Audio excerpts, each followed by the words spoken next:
Let's conduct an experiment. Just go and Google these two words, Donald and Trump. What did you get when you Googled them? Well, I'm sure you found lots of results about his latest tweets, his latest bold statements, or maybe his latest sexual scandal. But you probably had to click to the second or even the third page to find out anything about what is actually one of his biggest political bets. We're talking about something that might change the international economy. It might change the price of oil and the fate of two countries. Yes, dear viewer, I'm talking, of course, or maybe not of course, it was on that third page, Google. I'm talking about the Iran sanctions. This is such a complex matter that we will make not one, not two, but three videos covering all of the various caveats. In today's video, we're going to focus on one question. What does the nuclear program have to do with the price of oil? And at the end of this video, you're going to see where I'm coming from.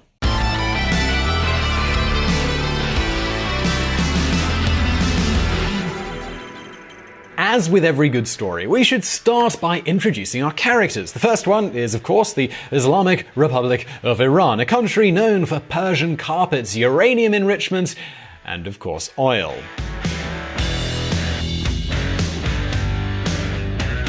Yep, Iran has the fourth largest amount of dinosaur juice reserves on the planet. But that is not all. If you've been subscribed to VisualPolitik for a long time, you already know that there are different types of crude oil. For example, if you want to extract an oil barrel in Scotland from the North Sea, you gotta build a sea platform. You gotta make a super deep hole that goes below the bottom of the ocean, and then use rocket technology to refine it. In total, a barrel has an extraction cost of more than $44. In Iran, the extraction cost is less than a fourth of that. Along with Saudi Arabia, they have the cheapest oil on the planet.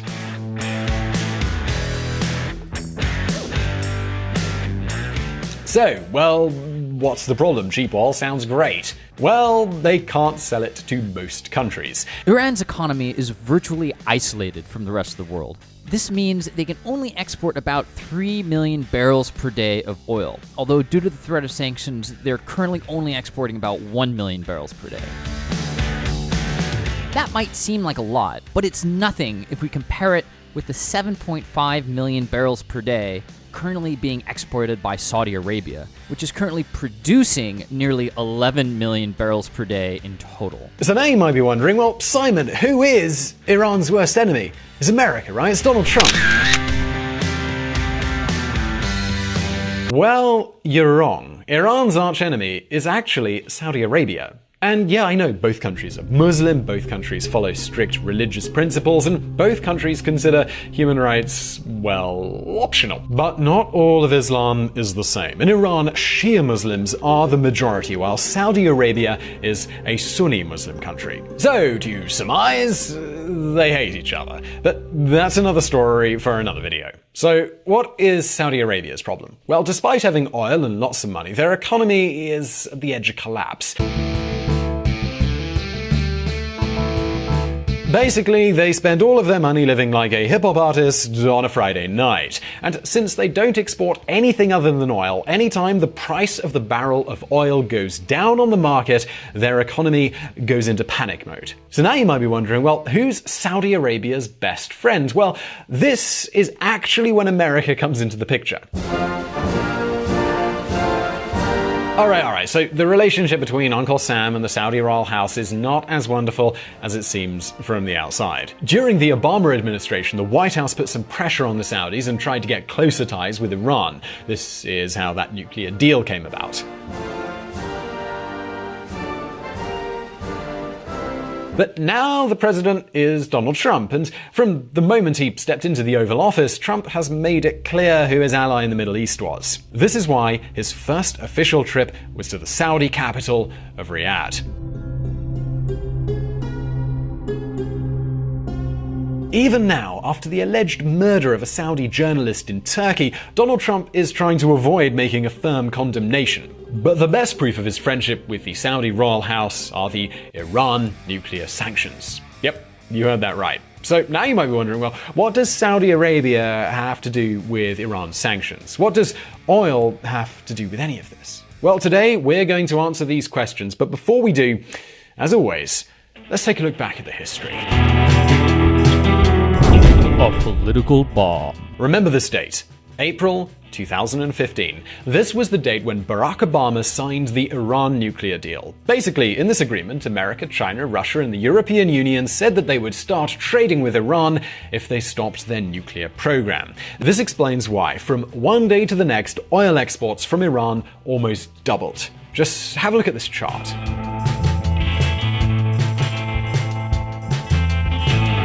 Prior to Obama's deal, Iran was making 1.8 million barrels a day. After the deal, Iran increased it to as much as 3 million barrels. Their new clients, well, that was Spain, France, and other European countries. And what happens when the oil supply on the international market increases? Well, the price of a barrel of oil drops. And just have a look at this other chart.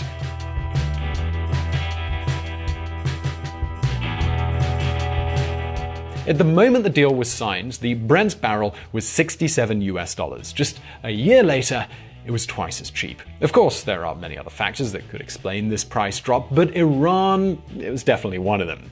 But hold on just a minute, because this really is just the beginning of our story. Now, long-time VisualPolitik subscribers, which you should be, subscribe below, you already know how hard it is to extract oil. You need technology, you need companies, you need money, and lots of it. In other words, if the national Iranian oil company wanted to produce more oil barrels, they needed investors. And this was when the real financial bomb absolutely dropped. Saudi Arabia is considering an IPO of Saudi Aramco, potentially the world's most valuable company. But let's pause right there. Why is this news so important for our story? Well, let's rewind a little further.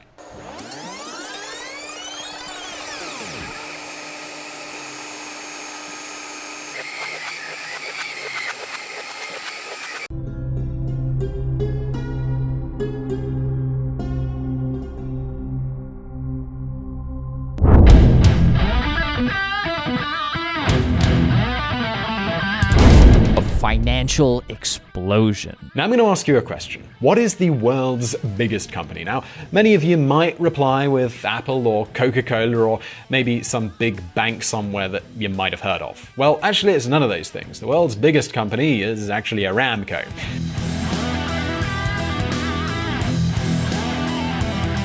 This is Saudi Arabia's national oil company. However, don't waste your time finding them on the stock market. Not only is it not public, Aramco is owned by the Saudi royal family.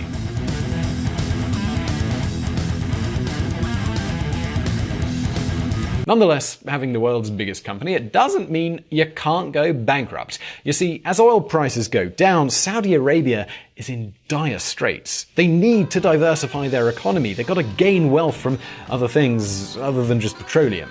So how can they do this? Well, essentially their big idea was to start a hedge fund.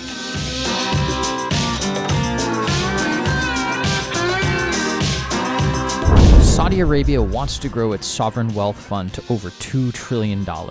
Now, weird as this might seem, this won't be the first time a whole country invested in businesses. In fact, the world's biggest hedge fund actually belongs to the Norwegian government. The Saudis, they just want to make something similar. So this all sounds pretty good, so what's the problem, Simon? Well, they need money. And when you're the world's biggest company, where'd you get money from? Well, you just sell some of your company on the stock market and that gives you all of the cash you need. It's basic business. This way, the Saudi royal family would kill two birds with one stone. First, they make money, and they also keep Iran from getting that juicy investors' money. You remember how I told you when in 2016 Iran wanted investors to build new oil rigs? Well, before those investors would consider Iran, Saudi Arabia wanted to dangle a sweeter piece of candy in front of their eyes, and that was of course Aramco. But hold on a minute, it wasn't that simple. You see, listing a company on the stock market is great because all of a sudden you get a lot of cash. But there is a problem. In return for being a publicly listed company, you must make your books publicly available. After all, no one would invest in a company if they can't see that company's financial statements to see how they're making money and how they're spending it. In other words, you gotta be transparent. And you gotta remember, transparency is the least favorite word of the Saudi royal house. You see, for decades, the Saudi monarchs have basically been using Aramco for anything they wanted. Parties, luxury, and all sorts of things that you probably don't even want to know about. But this is not the problem. According to Prince Muhammad Bin Salman, also known as MBS, Aramco is worth $2 trillion.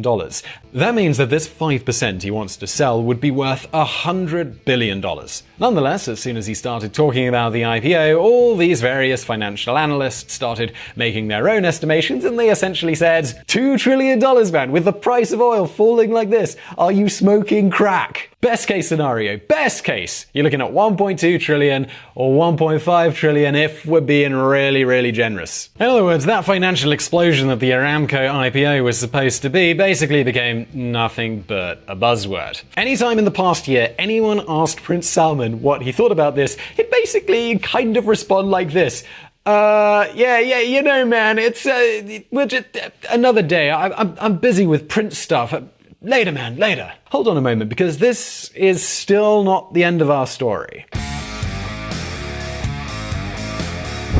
A crater in the market. Here's another date for you to remember. May 2018. This is the moment when Trump broke the Iran deal and announced new economic sanctions.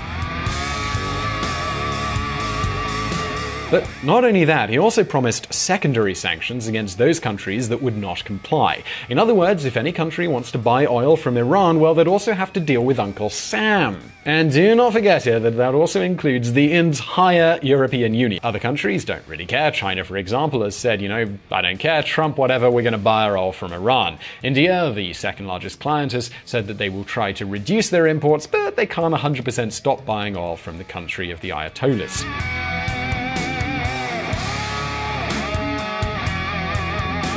Nonetheless, it seems like the EU will have to follow Donald Trump to the letter, even if they don't want to. But this is a matter we're actually going to discuss in the next video. The truth is, nowadays Europe is buying more than 1 million barrels from Iran every day. This means if we take Iran out of the equation, we have a whole 1 million barrel order that somebody has to fill. Because, one thing is absolutely clear throughout all of this.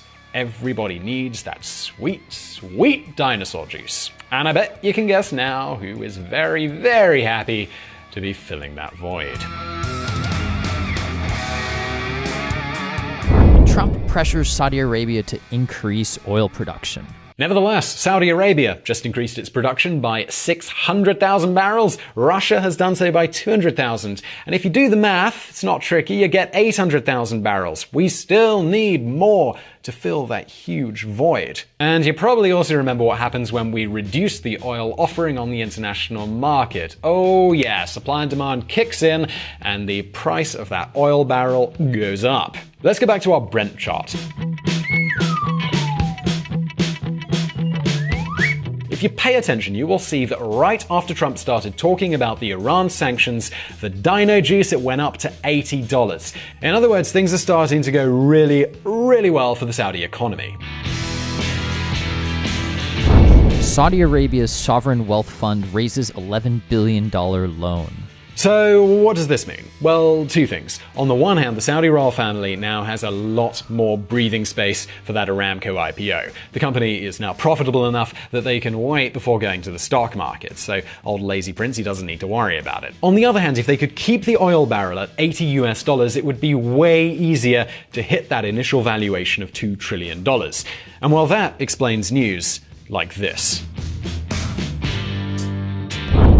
Saudi Crown Prince says IPO for oil giant Saudi Aramco will happen by early 2021. Meanwhile, there are two things we should cover. First, the Islamic Republic of Iran is at the edge of economic collapse. This is leading to protests, social unrest, and an authoritarian regime that is having a very bad situation. Second, we have the big question. Is the EU going to comply with Trump's sanctions? The debate, it really couldn't be hotter these days. The EU acts to protect firms from Donald Trump's sanctions against Iran. So now the question is, do you think we are at the beginning of the end of the Ayatollah regime? Do you think the European Union will keep from buying oil from Iran? Well, we'd love to read your thoughts and theories, and in the following videos, we're going to see quite how much they match with our own. Also, do visit the Reconsider Media website, the podcast that provided the vocals in this episode that are not mine. In the meantime, don't forget that we publish brand new videos every week, so do hit that subscribe button and the little bell icon so you'll see a notification anytime we post an update. And if you like this video, please do give us a thumbs up, and as always, I'll see you next time. And if you want to learn more about politics and hear more of my lovely voice, don't forget to check out the Reconsider podcast at reconsidermedia.com. Reconsider is a podcast that challenges you to reconsider your views by providing context, but we don't do the thinking for you.